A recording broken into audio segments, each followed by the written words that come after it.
I have this 10-inch diameter wood circle cutout and an Easter egg cutout. The Easter egg cutout, it was just in my Easter stash. You can use any shape like a bowl or another circle, and I'm just going to use it to make round edges on both the left and right side. I don't want them as curved or round as the circle, but just a little curve to them. And then I'm going to take my straight edge and just make a straight line across the bottom. I came up about 2 inches from the bottom of the circle.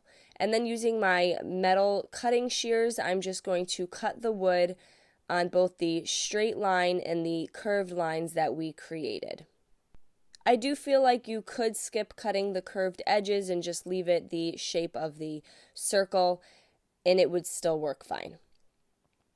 Next, I'm just going to take a piece of sandpaper and just sand around all of the edges, just make them nice and smooth. Sometimes when cutting with the metal shears, it just gives it a little of a rough edge.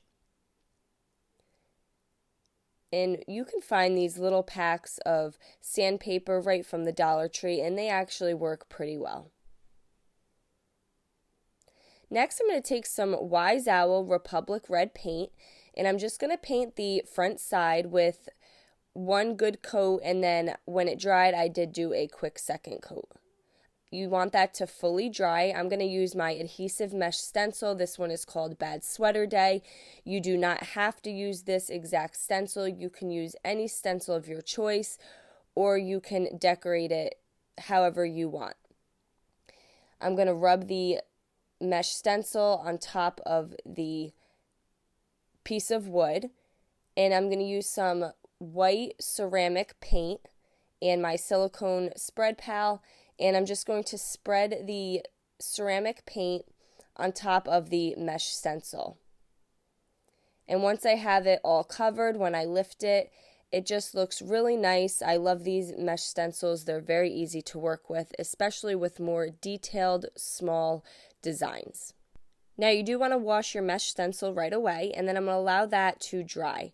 I have some red jute that I'm just wrapping around my hand, and then I'm going to pull it off and take a second piece of jute and just tie it right in the center. So we kind of have 2 little loops on each side, and then I'm going to cut those 2 little loops in half and fluff it up.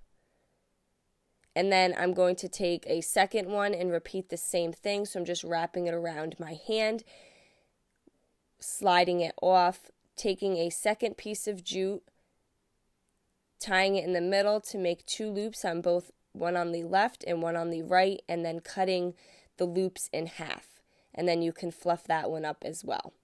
Then I'm going to glue both of those pieces on top of each other just using the hot glue, and now we've created a do-it-yourself pom-pom. Next, I have this ribbon. It's 100% polyester. It is a wired ribbon. I got it from Michael's, and it's a 2.5-inch wide ribbon. And I'm going to glue that on the bottom portion of the wood cutout. And then I'm just going to fold over the edges, and I'm just gluing it with some hot glue, which adhered fine.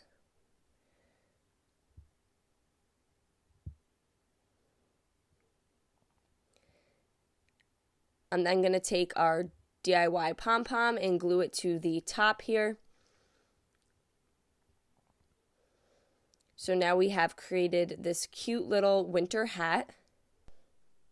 And I love this pom-pom because it's nice and flat, so it was easy to adhere. And then I'm going to take the word believe. It's a metal word that I got in a pack from Dollar Tree. You can use any word of your choice. You can glue wood letters on to create your word, and I'm just going to glue it to the bottom. Then I decided to take some of the small Jenga blocks and just glue it to the back side, so that way I can help the hat to stand on its own. And I used a total of 6 Jenga blocks, and I'm just making little feet on the back side so that it can stand kind of on an angle. And there we go. I hope you guys enjoyed this video. Paint products, tissue paper, transfers, and mesh stencils can all be found on our webpage at chalkitupfancy.com. And don't forget, you can also check out other tutorials on our webpage as well. Have a great day.